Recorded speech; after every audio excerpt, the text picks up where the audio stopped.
Prince Harry sat across to Dermot O'Leary and Alison Hammond, and something about the sofa's usual warmth carried an edge that hadn't been part of the original booking. Alison opened with what sounded like genuine admiration, called his appearance brave, said she'd been wanting to ask him something directly for a long time. Harry, visibly relieved by her warmth, settled into what he assumed would be an easy, friendly conversation. He was wrong. Because Alison Hammond had spent nearly 2 decades on this sofa, learning exactly how to disarm people before the real questions arrived. And this particular week had handed her an unusually rich set of contradictions to work through. She asked about Highgrove, about the Daily Mail case he'd just lost, about why Meghan and the children hadn't actually made the full trip together. What Harry said made Alison's expression shift from warmth to something far sharper. What Alison said after that, still smiling, still that same warm energy, but landing with precision nobody expected from breakfast television, would dominate British entertainment coverage for the rest of the week. Because sometimes the most dangerous interviewer isn't the hostile one. It's the one who calls you brave first. This is the interview that shocked the nation. Subscribe now, hit that notification bell, and let's see what happened. The This Morning studio had its usual Friday morning energy. The familiar sofa, the audience at home settling in with their tea, Alison and Dermot running through their pre-show banter. Alison had been part of this show for over 2 decades, first as a roving reporter, and now as one half of the beloved Friday hosting duo. Harry arrived with a smaller security presence than usual, settling onto the sofa between them with visible ease. "Prince Harry! This is genuinely brave of you, coming on together like this." Harry's posture relaxed. "I appreciate that, Alison. I mean it, love. Most people in your position would want to control the whole conversation. You've come to us instead. That says something good." "Let's start with the big news," Alison said, maintaining her warm, opening tone. "Highgrove House. You and the children with your dad. That's massive, isn't it? How did that actually feel?" "It was meaningful. Really important for the kids, especially." "I'm sure it was. But here's what I'm wondering. Meghan wasn't there, was she? The children meeting their grandfather for the first time in years, and their mum 3,000 miles away. Why's that?" Harry's relaxed expression tightened slightly. Security arrangements were complicated for the wider visit. Complicated how, though? Because, from what's been reported, the Home Office wouldn't extend protection outside royal properties, and that's specifically why she and the children weren't originally coming at all. Then somehow the children end up at Highgrove without her. What actually happened there? There were logistical adjustments made along the way. Adjustments that got your children into the country but not your wife? That's a strange sort of logistics problem, isn't it? Children's assessments differ from adult ones, that's all. They might, love, but you've taken Meghan to properly dangerous places before, Nigeria, Colombia. So the idea that England specifically was too risky for her but fine for a 7- and 5-year-old doesn't quite add up, does it? You're simplifying something genuinely complicated. Then help me understand the actual complication, Harry, because right now it just sounds like a mum missing her own kid's biggest moment in years. "The Daily Mail case," Alison continued, her tone still warm but pointed. "You lost that one completely. The judge said there wasn't evidence for the claims you and the others made. Now you're potentially looking at £50 million in costs. What's your actual feeling about that?" "We disagree with the ruling." "Disagreeing's one thing, love, but you were the lead voice in that case. You said the coverage turned Meghan's life into torment. Now you're facing an enormous bill after losing. Was it worth it? Genuinely?" "Accountability matters regardless of outcome." "Accountability that cost you and landed nowhere? That's not really accountability, is it? That's an expensive point that the court didn't agree with." Dermot tried to soften things slightly. "I think what Harry means is the principle mattered to him." "I understand principle," Alison said, not breaking her focus on Harry. "I'm asking about the actual outcome. £50 million is a lot of money to lose over a principle that didn't hold up. You're making it sound like pure waste. Isn't it, though? What did that money actually buy, in the end, other than headlines about losing? Legal battles for accountability sometimes require sacrifice, regardless of the verdict. Sacrifice of whose money, though, Harry? £50 million is an awful lot to sacrifice for a principle a judge specifically said had no evidence behind it. Buckingham Palace, Alison said, shifting but keeping her directness. You'd accepted the invitation to stay there, and then it got pulled back at the last minute. Your team's blaming poor communication. The palace is blaming your side for responding late. What's the real story? My team responded appropriately within reasonable time. Reasonable by your clock, maybe. Not by theirs, apparently. But here's what gets me. You didn't end up staying there, and then the very next day you're at Highgrove with your dad. That's a quick turnaround for a relationship that was supposedly this difficult just days before. Family relationships don't always move in a straight line. No, but that's a lot of back and forth in 48 hours. Snubbed from the palace one day, welcomed to Highgrove the next. What actually shifted? Sometimes things just settle themselves. They don't usually settle on their own after years of public rowing, though, do they? Something specific happened. What was it? Harry hesitated. I'd rather not get into the details. That's the third time now you've said something close to that. Bit of a pattern forming, isn't it, love? You're keeping a tally now, are you? I am a bit, yeah.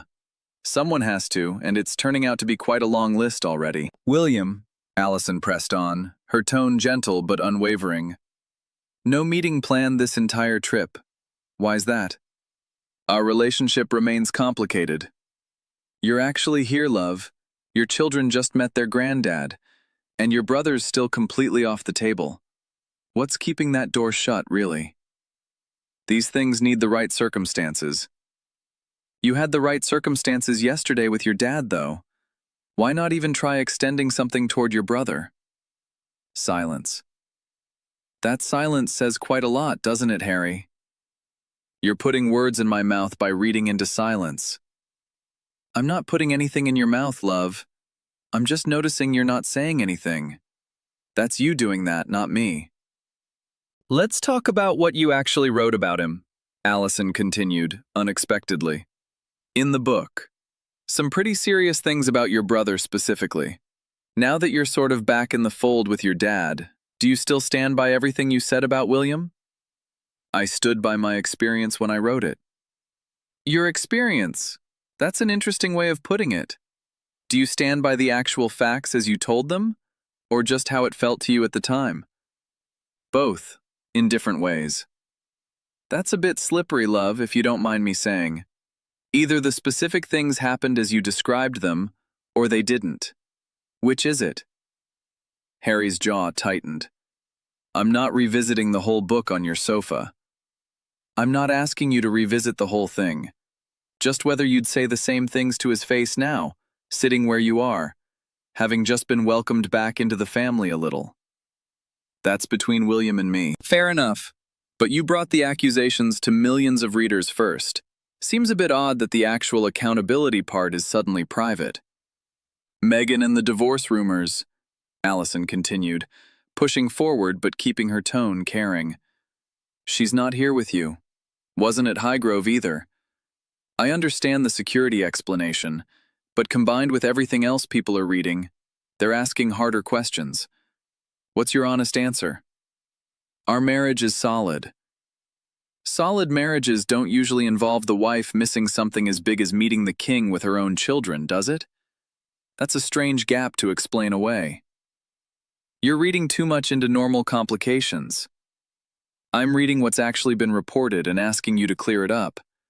So far, you haven't given me anything specific, love.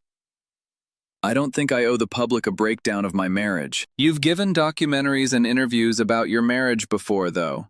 This is the first time it's felt off limits, and that timing's a bit curious. Selective privacy is still privacy. It's convenient privacy, though, isn't it? Popping up exactly when the questions get harder. The surname question, Alison said, shifting gears. There's talk you're considering changing the children's name to Spencer because of passport delays. Is that actually true? I won't comment on speculation. It's not just speculation though, is it? There's documented reporting about passport delays specifically causing that. Given you were just at Highgrove as a Sussex, is walking away from that name something you're genuinely weighing? Administrative matters sometimes require creative solutions. That's not really an answer, Harry. Are you considering it or aren't you? I haven't ruled it out. That's closer to a real answer at least. But it's a big thing, isn't it? Choosing your mum's name over your dad's, right after visiting your dad. The timing isn't meant to carry any message. Maybe not deliberately, love, but sometimes timing says something all on its own, doesn't it? Whether you mean it to or not. You're being deliberately difficult, Harry said, his composure beginning to crack. I'm being deliberately clear, love, because vague answers about a week this big in the news don't really hold up. I said your coming on was brave, and I meant it. But being brave enough to show up isn't the same as being brave enough to actually answer. Every question's felt like an attack. Every question's been about things that happened this exact week. Highgrove, the court case, Megan not being there, William still not seeing you. Those aren't things I've made up. They're what's actually been in the papers since Friday. You promised this would be a nice chat. I promised warmth, love, and I've given you that. I never promised avoiding the actual news. Those are two different promises. I expected support from you two specifically, Harry said, standing up slightly. Dermot tried once more. Harry, I think Alison's just trying to understand things properly. I understand you're finding this uncomfortable, Alison said, cutting through gently but firmly. But support doesn't mean I just nod along to vague non-answers about your own well-documented week. I've done this a long time, love. I've had guests handle much tougher questions than this. This has turned hostile. This has turned honest, which I think feels the same to you right now. I won't sit here and be treated this way, Harry said, grabbing his jacket. That's your choice, Alison said, her tone staying warm but firm. But walking off doesn't change what happened this week. Megan still wasn't at Highgrove. The court case still went against you. William still isn't seeing you. Those are still true whether you're sat here or not. Harry moved toward the exit. You called this brave to begin with. It was brave to show up, love. It's not brave to leave the second the real questions turn up. Those are two different things, and you're showing us the gap between them right now, live, in front of everyone watching their breakfast. Harry paused at the studio door. This isn't over. It is for today at least, Alison said, calm and composed. But the questions don't go anywhere. Why wasn't Megan there? What's actually happening with William? What's the truth about the surname? Those don't disappear just because you've walked out. Harry left. The studio door closed behind him. The audience at home, and in the studio, sat in stunned silence. Dermot turned to Alison, visibly shaken. Blimey, that went somewhere I didn't expect. It went exactly where it needed to, Alison said, her tone shifting to something more reflective. I've done a lot of interviews over the years. Difficult guests, nervous guests. I don't think I've ever had someone who couldn't answer basic questions about their own week. She turned to the camera. I want to be honest about what just happened, Alison said. I called him brave for coming on because I meant it. Showing up here together, after the week he's had, does take something. But being brave in the booking doesn't excuse dodging every actual question once you're sat down. She paused. Megan wasn't there for what should have been a really lovely moment with the king. The court case he fought for years just collapsed, and expensively. His brother still won't see him. Those aren't gotcha questions. They're literally this week's news. And he couldn't talk about any of it honestly. Dermot added, I tried to give him a bit of room, genuinely. But every question was fair, wasn't it? They were, Alison said. I know the difference between being harsh and being honest. Today was the second one.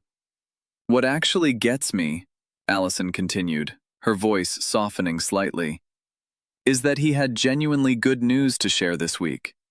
His kids meeting their granddad? That's lovely, that is. He could have talked about that all segment, and everyone at home would have been rooting for him. Instead, every follow-up just seemed to unravel something else. She shook her head. Good news doesn't usually unravel like that under a few gentle follow-ups. When it does, you have to wonder what the fuller picture actually looks like. Dermot nodded slowly. It's strange, actually. Every time you nudged a little further, something else came loose. The palace mix-up. The brother thing. The wife not traveling. It kept adding up rather than settling down. That's exactly it, Alison said. A genuinely good week doesn't usually keep unraveling like that. When it does, the good news wasn't the whole story to begin with. The footage aired that Friday morning. ITV made no edits. The clips that spread captured the collision. Adjustments that got your children into the country but not your wife? That's not really accountability, is it? That's an expensive point that the court didn't agree with. That silence says quite a lot, doesn't it, Harry? That's not really an answer, Harry. I promised warmth, love, and I've given you that. I never promised avoiding the actual news. It's not brave to leave the second the real questions turn up. Harry's team released a statement calling the interview an ambush from hosts who promised warmth but delivered hostility. Alison addressed it the following Monday. Ambush implies I tricked him somehow. Every question I asked was about things that happened that exact week. Highgrove, the court case, Meghan not being there. I called him brave because I meant it. What came after wasn't hostility. It was just questions he couldn't answer, love. For Alison Hammond, the interview became another demonstration of what nearly 2 decades on British daytime television had taught her. The ability to open with genuine warmth and still arrive at genuine accountability when the moment called for it. For Prince Harry, it was uniquely damaging precisely because he'd trusted that warmth, relaxed into it, then discovered the conversation building toward exactly the week's hardest questions. Alison called him brave. Harry believed it meant safety. Alison asked about Highgrove. Harry couldn't explain Meghan's absence. Alison asked about the lawsuit.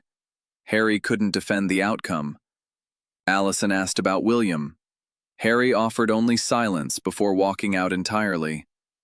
And in that walkout, in that inability to sustain even a conversation that began with genuine warmth, everything anyone needed to know about the gap between a good news week and the questions still attached to it became impossible to ignore. That's the whole story. Called brave for showing up together. Couldn't survive 20 minutes once the week's actual news came up. What does that tell you about the difference between courage and comfort? If you want more content that recognizes when warmth reveals what hostility couldn't, subscribe, turn on notifications, drop a like, share this with someone. More honesty, more clarity, more of what nearly 2 decades of British daytime television teaches you about separating comfort from truth.